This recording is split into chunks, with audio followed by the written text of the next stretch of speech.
Verbe et le chaos est un ouvrage paru aux Presses universitaires de Grenoble dans la collection La Pierre et l'écrit. Présenté et annoté par Stéphane Gall, il rassemble les 19 discours d'Edmond Rabot-Dillens, le premier président du Parlement du Dauphiné, entre 1585 et 1595. Bonjour, Stéphane Gall, enseignant-chercheur en histoire moderne à l'Université de Grenoble et membre du laboratoire de recherche historique Rhône-Alpes, le LARA. Cet ouvrage est directement dans le prolongement de ma thèse de doctorat sur Grenoble, puisqu'il s'agit de l'édition de textes, de sources, de textes manuscrits qui sont conservés à la bibliothèque municipale de Grenoble et qui sommeillaient un peu dans cette bibliothèque. Et donc cet ouvrage s'est proposé de les mettre en valeur, de les expliquer, de les contextualiser.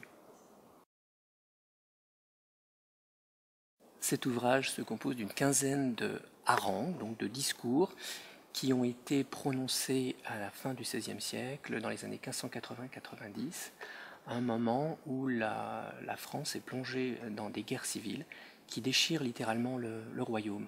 Ces discours sont prononcés par un personnage très important, qui est le premier président du Parlement de Dauphiné, Edmond Rabot-Dillens.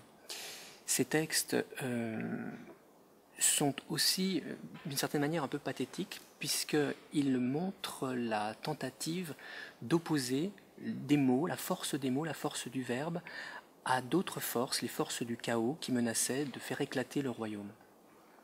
Mais au-delà, cette étude pose la question de savoir comment rester modéré à une époque, justement, qui imposait des choix extrêmement radicaux.